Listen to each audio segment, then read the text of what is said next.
didukung oleh A kick of perfect white coffee. Coba deh, ini white coffee yang sebenarnya.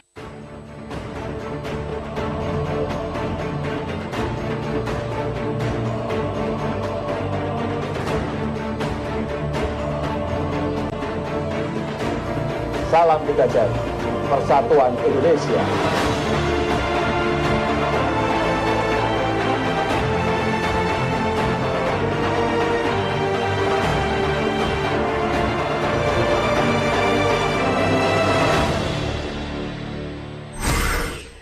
Presiden terpilih Joko Widodo bertemu dengan Ketua Umum Partai Golkar Abu Rizal Bakri sore tadi di kawasan Menteng, Jakarta Pusat. Pertemuan empat mata ini termasuk dalam safari politik Jokowi karena keinginan untuk membangun komitmen dengan Ketua Umum Partai. Dalam pertemuan yang berlangsung selama 1 jam ini, keduanya membicarakan masalah kenegaraan. Jokowi dan Ical juga ingin menunjukkan kepada rakyat bahwa tidak ada permasalahan di antara mereka.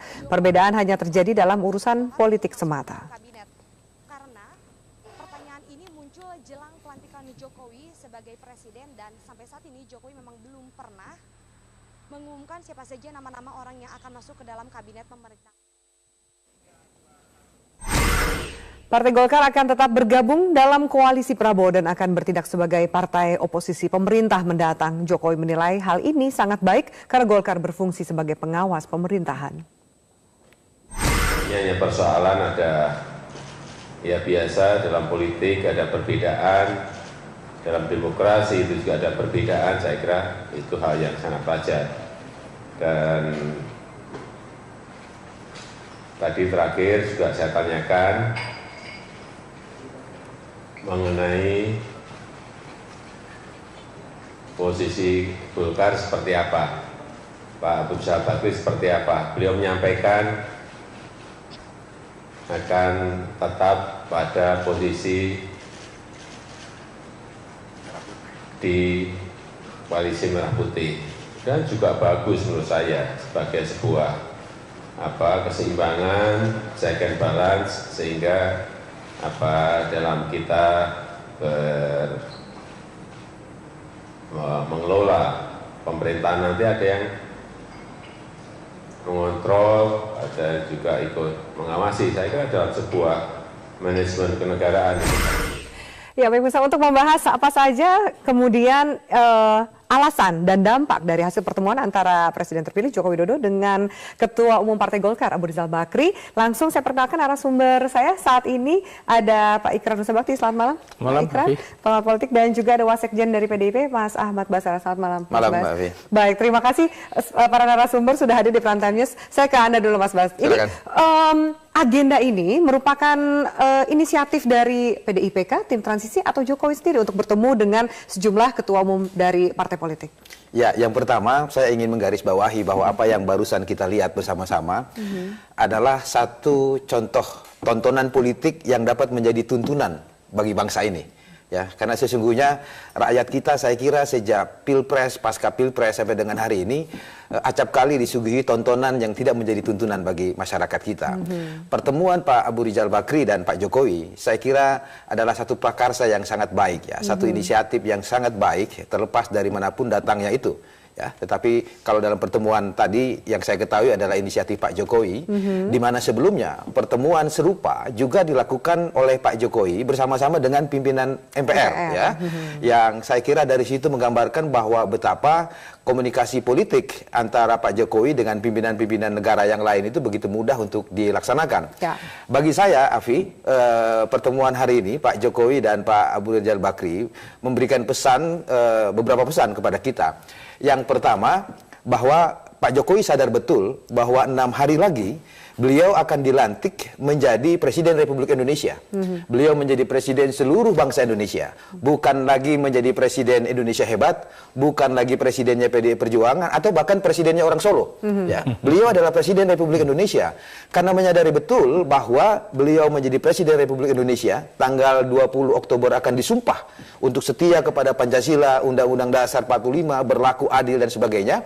Maka menurut saya, keputusannya untuk menemui Pak Ical hari ini dan dan insya Allah akan dilanjutkan bertemu dengan ketua umum partai politik lainnya di luar mitra kerjasama Indonesia Hebat, adalah satu bukti bahwa dia ingin menunjukkan posisinya sebagai presiden, sebagai kepala pemerintahan yang dalam sistem ketatanegaraan dengan sistem presidensial posisinya sangat kuat. Beliau pun ingin mengajak Golkar, Gerindra, kemudian Partai Amanat Nasional dan partai-partai yang lainnya bekerja sama. Ya. Kemudian ditambah lagi bahwa Pilpres sudah selesai, pemilihan pimpinan DPR sudah selesai, pemilihan pimpinan MPR sudah selesai, maka beliau ingin mengkonfirmasi posisi pimpinan Dewan yang dalam tanda kutip dimiliki oleh teman-teman dari koalisi pendukung Pak Prabowo, lalu kemudian di MPR juga demikian, tetap dalam koridor desain ketatanegaraan kita. Bahwa ada checks and balances dalam sistem ketatanegaraan kita, iya. Tetapi pertanyaan Pak Jokowi kepada Pak Ical tadi tentang posisinya di mana sebetulnya bukan dalam konteks yang bersifat transaksional ya. Saya kira terlalu sederhana. Itu pertemuan para negarawan.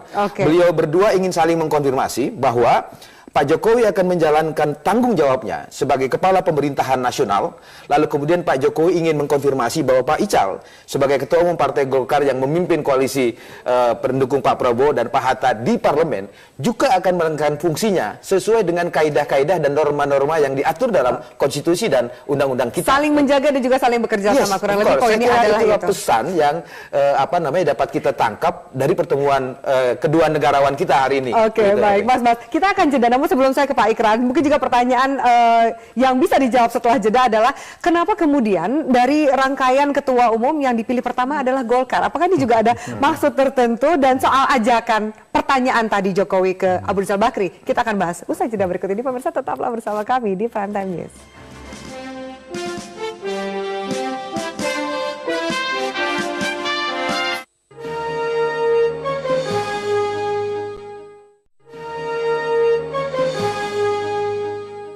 Didukung oleh A kick of perfect white coffee. Coba deh, ini white coffee yang sebenarnya. Kemarin kami telepon ke Pak HRD, kemudian bisa sangat cepat dan kita ketemu ya, alhamdulillah. Nanti yang lain juga seperti itu. Tetapi sekali lagi kita ingin menunjukkan kepada masyarakat, pada dunia usaha, pada dunia investasi bahwa sebetulnya tidak ada masalah apa-apa di antara kami dalam negara demokrasi, ya seperti yang kemarin juga biasa, lumrah, nggak ada masalah. Ya, baik. Pak Ikrar, saya langsung ke Anda. Jadi juga seperti dikatakan oleh Mas Bas tadi, ini menyebut positif bahwa kemudian ada inisiatif yang bisa membawa dampak yang lebih baik ke depan bagi pemerintahan dan juga masyarakat. Tadi ditekankan juga bagi dunia usaha, bagi dunia investasi. Tapi secara politik memang sebatas itukah atau ada secara implisit pesan yang hendak disampaikan dalam pertemuan itu? Ya, jadi kalau kita lihat dari sisi politik ya, ini adalah proses ice breaking ya. Apa itu pemecah kebekuan di antara pimpinan-pimpinan partai ataupun presiden dan wakil presiden terpilih ya. Itu satu hal. Kalau kita lihat dari segi ideologi kita, ini kan menunjukkan persatuan Indonesia. Jadi terlepas misalnya Anda memilih siapa, saya memilih siapa, Anda ideologinya apa, saya ideologinya apa, kenapa kemudian kita mesti berantem? Karena dalam politik itu kan kalau memang kita menang, kita juga tidak boleh terlalu sombong, tapi kalau kita kalah, ya udah. Tidak boleh terlalu dendam juga. Ya, kenapa kalau di negara barat yang katanya liberal itu bisa terjadi seperti itu, sementara kita yang benar-benar menganut ideologi Pancasila tidak bisa melakukan itu. Jadi saya melihat bahwa ini adalah step 2 ya, jadi langkah kedua dari Presiden Jokowi untuk kemudian paling tidak ini mengatakan kepada bangsa Indonesia bahwa Anda nggak perlu takut, tidak akan terjadi krisis konstitusional, tidak akan terjadi krisis ketatanegaraan ya, karena biar bagaimanapun pelantikan 20 Oktober itu menjadi suatu hal yang keniscayaan, tidak mungkin bisa apalagi Anda tahu bahwa ada pemimpin-pemimpin internasional yang akan datang, termasuk juga Menlu Kerry yang akan datang ke Menlu Amerika Serikat ya, John Kerry yang akan datang ke Jakarta juga ya. Jadi itu yang harus kita perhatikan. Dan kemudian kalau kita perhatikan ya, mudah-mudahan ya mungkin harga indeks saham gabungan besok itu akan naik juga bisa ya, positif. termasuk juga rupiah ya, walaupun rupiah hari ini udah agak menaik sedikit ya, demikian juga indeks harga saham gabungan juga udah mulai naik ya, dan mudah-mudahan nanti menjelang sampai 20 Oktober itu akan semakin kondusif, baik. Kondusif. Ya. Dan kenapa dipilih Golkar? Ya bagaimanapun Golkar itu partai terbesar setelah PDIP. Ya, maksud saya terbesar kedua setelah PDIP. Ya. Jadi itu yang harus juga kita perhatikan ya. Nah, Abu Rizal Bakri juga harus berhitung secara politik juga ya. Kenapa demikian? Kalau beliau misalnya tetap kekeh kepada posisinya yang membatu itu dia juga akan bisa menjadi bunuh diri politik ya. Kenapa demikian? Karena Anda tahu tekanan-tekanan politik dari generasi muda Golkar itu untuk juga melakukan menguat, Munas pada tahun ini itu semakin besar.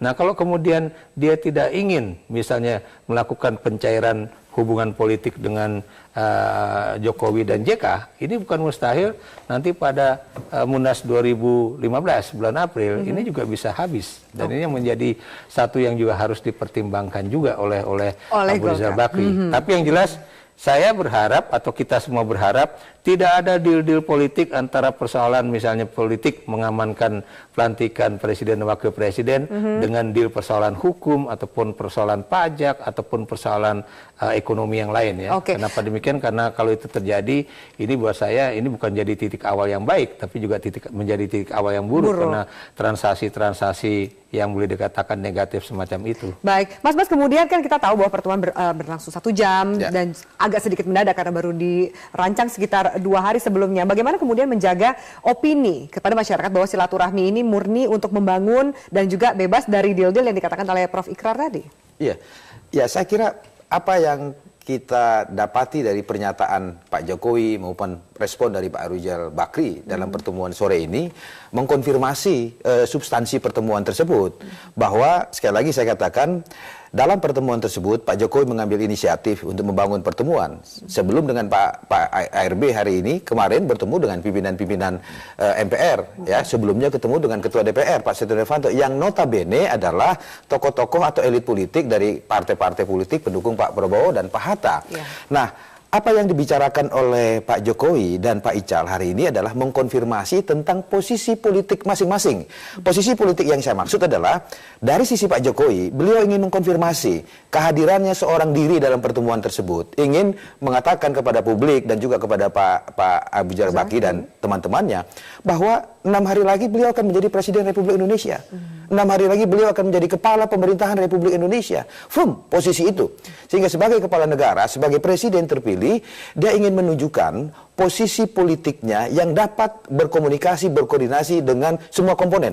Dalam konteks dengan Pak Ical adalah karena beliau Ketua Umum Partai Golkar dan Partai Golkar dalam hal ini dalam tanda kutip menguasai posisi pimpinan DPR dan juga pimpinan MPR, maka beliau ingin mengkonfirmasi bahwa DPR yang dipimpin oleh para elit dari partai pendukung Pak Prabowo dan MPR juga demikian dalam melaksanakan tugasnya tetap berpedoman pada peraturan perundang-undangan, baik yang diatur oleh Undang-Undang Dasar maupun peraturan perundang-undangan yang ada di bawahnya.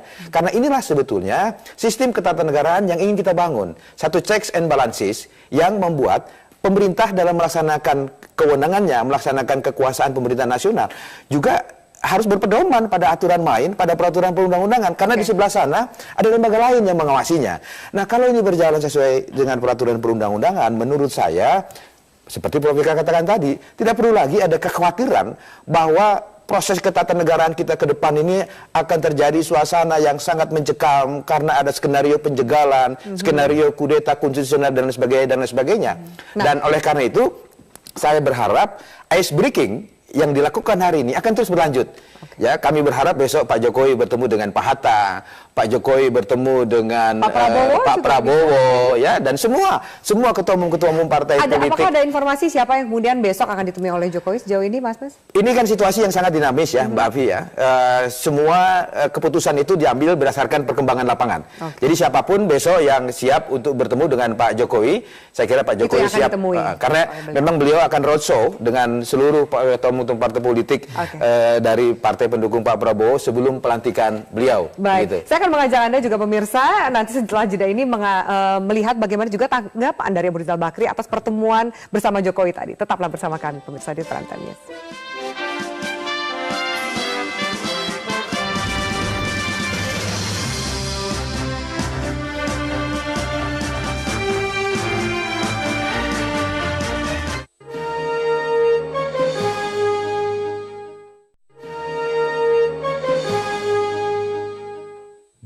oleh A kick of perfect white coffee. Coba deh, ini white coffee yang sebenarnya. Ya, pemirsa, setelah tadi kita mendengarkan dan juga membahas tanggapan dari Presiden terpilih Joko Widodo atas pertemuannya dengan Ketua Umum Partai Golkar Abu Rizal Bakri. Rupanya Abu Rizal Bakri menilai positif pertemuannya dengan Joko Widodo pada sore tadi. Ical menganggap selanjutnya tidak menutup kemungkinan keduanya akan lebih sering melakukan pertemuan agar hubungan menjadi lebih lancar dan bisa menemukan solusi terbaik bagi negara. Pak Ical ini sebagai bentuk apa, Pak? Positif dong, beginilah positif. Bergabung ke KIH nggak, Pak? Tidak ada begitu. Selanjutnya apa nih, Pak? Yang mau dibangun? Selanjutnya ada hal khusus yang mau di apa? Karena Selanjutnya nanti bagaimana supaya hubungan itu baik, sering ketemu meskipun pendapat berbeda, sering ketemu. Tadi Pak Ical Cari solusi, kan ya, kalau solusinya baik kan yang negaranya baik, gitu. Oke, saya Pak Ical. Ya, baik pemirsa, bergabung bersama kami lewat sambungan telepon Ketua DPP Partai Golkar, Bapak Hajrianto Tohari. Pak Hajri, selamat malam. Ya, selamat malam. Ya, Mas Hajri, bagaimana tanggapan dari Golkar sendiri mengenai pertemuan yang tadi? Memang pertemuannya singkat, hanya berjalan 1 jam, tapi sepertinya memang membawa aura yang lebih positif dan juga lebih cair ya daripada konstelasi politik sebelum-sebelumnya. Silakan Pak Hajri. Ya, pertemuan tersebut tentu saja sangat positif dan itu saya rasa pertemuan yang ditunggu-tunggu oleh masyarakat Indonesia yang menginginkan pemimpin-pemimpin politik di Indonesia betapapun tajamnya perbedaan pendapat di antara mereka itu tetap dapat bertemu dan bersilaturahmi. Jadi saya rasa pertemuan itu memberikan sinyal positif ya bagi publik di Indonesia. Yang kedua, pertemuan tersebut memang merupakan hal yang sangat perlu dan penting untuk dilakukan, oleh karena kita melihat bahwa ketegangan yang terjadi pasca pemilihan umum presiden dan wakil presiden itu ternyata akan membawa resonansi dan reperkusi yang cukup besar di bidang ekonomi misalnya gitu kan, bursa saham, kurs rupiah dan sebagainya ya. Itu artinya kan ketegangan politik di kalangan pemimpin politik di Indonesia itu punya pengaruh yang besar. Dan karena itu maka pertemuan tersebut diharapkan mencairkan keadaan dan perlu terus dilanjutkan. Cuma kemudian pertemuan yang perlu dan penting tersebut juga jangan terlalu dibebani dengan ekspektasi yang terlalu besar. Ekspektasi yang terlalu besar seperti apa maksud Anda, Mas Hajri? Misalnya dengan pertemuan tersebut kemudian seakan-akan wah ini nanti akan terjadi bergabung atau terjadi sebuah perubahan peta koalisi di Indonesia. Itu semua bisa saja terjadi, tetapi bukan sesuatu yang harus gitu loh. Jadi pertemuan-pertemuan tersebut harus terus dilakukan dengan frekuensi yang lebih ditingkatkan dan intensif, tetapi tidak harus kemudian dibawa ke arah harus kemudian bergabung dalam pemerintahan misalnya. Jadi sudah statement yang tapi jelas. Tidak harus. Bisa saja nanti Partai Golkar bergabung, tetapi jangan terlalu dini dikatakan wah ini pasti akan bergabung dan harus bergabung demi kebaikan Indonesia ke depan. Seakan-akan kalau tidak bergabung itu nanti tidak akan terwujud Indonesia yang lebih baik begitu loh. Jadi pertemuan itu sangat baik dan konstruktif sekali. Setidaknya ada awal yang baik seperti itu ke depannya. Baik Pak Haji, saya akan ke Mas Bas terlebih dahulu. Mas Bas, dikatakan iya, sama-sama ini kalimatnya positif nih Prof Ikrar gitu, tapi ada lebih jauh tadi dikatakan oleh Mas Hajri bahwa tidak harus kemudian bergabung ke koalisi yang sama seperti itu. Ada tanggapan dari PDIP? Saya kira inti dari yang disampaikan oleh sahabat saya Pak Hajri, ada gium yang mengatakan communication is power. Komunikasi itu adalah kekuatan. Saya kira ini adalah satu proses di mana komunikasi yang dibangun akan memberikan kekuatan bagi para pihak untuk membangun persepsi-persepsi, meminimais perbedaan-perbedaan dan memperbesar persamaan-persamaan. Saya sepakat apa yang dikatakan oleh Pak Hajri bahwa janganlah kemudian kita mengajarkan satu praktek politik yang instan ya. Karena proses politik terkait dengan pilpres, kemudian pemilihan pimpinan DPR, pemilihan pimpinan MPR kan sudah terjadi. Saya kira sangat tidak elok juga kalau tiba-tiba misalnya Golkar berbelok 180 derajat begitu kan. Jadi pelan-pelan saja lah beloknya. Iya, beloknya boleh tapi pelan-pelan gitu. Yang penting semangatnya. Ya, yang menurut saya yang penting adalah semangatnya. Buat apa menyatakan membangun kerjasama dengan pemerintahan Pak Jokowi, tapi semangatnya tidak di situ. Kan begitu kan? Lebih baik berproses agar kalaupun harus terjadi satu memorandum of understanding, satu kesepakatan untuk membangun kerjasama, nawaitunya tuh memang sudah betul-betul ikhlas, tulus untuk bersama-sama membangun bangsa, bukan dengan tipu daya, tipu muslihat dan lain sebagainya yang membuat situasi bangsa ini akan semakin kacau balau kalau niatnya ada itu loh. Jadi oleh karena itu saya mengamini apa yang disampaikan oleh Pak Hajri. Biarkanlah pertemuan ini berlangsung secara alamiah sehingga kemudian pada saatnya yang indah kesepakatan kerjasama yang baik demi kemaslahatan bangsa itu akan bisa dicapai secara bersama-sama. Ini seperti itu yang dikatakan tadi oleh kedua belah pihak seperti itu. Kalau saya bilangnya sih kayak PDKT lagi nih Pak sebenarnya. Kita akan lanjutkan sesaat lagi. Saya mau tanya pendapat dari Prof Ikrar usai jeda berikut ini ya Prof. Kami akan lanjutkan sesaat lagi. Tetaplah bersama kami pemirsa.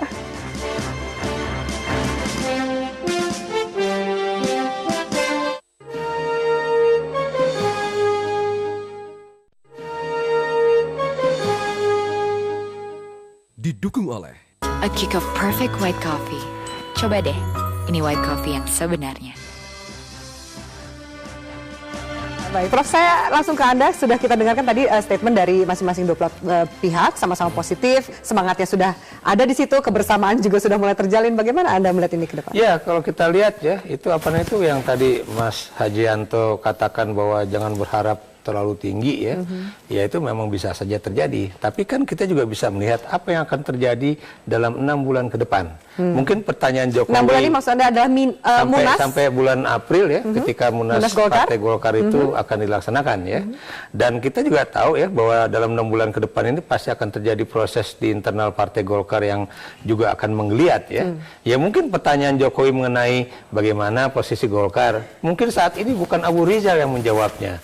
Jangan-jangan nanti Mas Hajianto karena kalau misalnya Mas Hajianto terpilih menjadi calon ketua Golkar, ya sekarang kan calon, siapa tahu terpilih pada bulan April dan ini akan membawa suatu suasana yang lebih menggairahkan di Partai Golkar. Kenapa demikian? Karena kita tahu Golkar itu kan kemarin misalnya dipimpin oleh Yusuf Kala, kemudian Abu Rizal Bakri. Kenapa sih sekali-sekali bukan orang pedagang atau pengusaha yang kemudian memimpin Partai Golkar, tapi orang yang benar-benar aktif di dalam masyarakat ya, aktif dalam sosial, dan orang itu adalah Hajianto Tohari yang bukan mustahil juga akan mendapat dukungan dari generasi muda Golkar dan juga generasi lain yang melihat bahwa janganlah kemudian Golkar itu selalu bertengkar di antara pengusaha dengan yang aktivis anak muda itu. Gitu. Efek dominanya ke depan seperti apa? Singkat dari Pak. Ya kalau itu terjadi buat saya akan terjadi suatu perkawinan baru yang tertunda.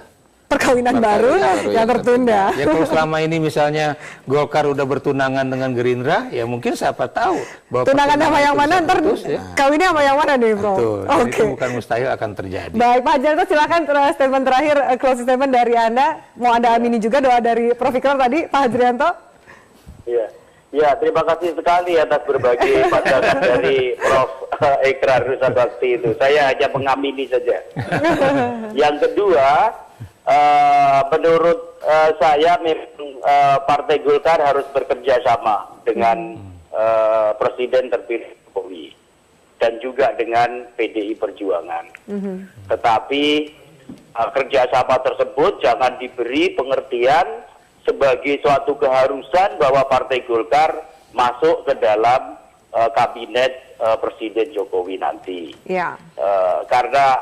Karena kalau itu diletakkan dalam konteks keharusan, maka itu nanti bisa mengganggu proposal Presiden Jokowi untuk membentuk kabinet kerja yang profesional, yang tidak merupakan kabinet dagang sapi. Jadi Partai Golkar jangan sampai membebani Presiden Jokowi untuk itu.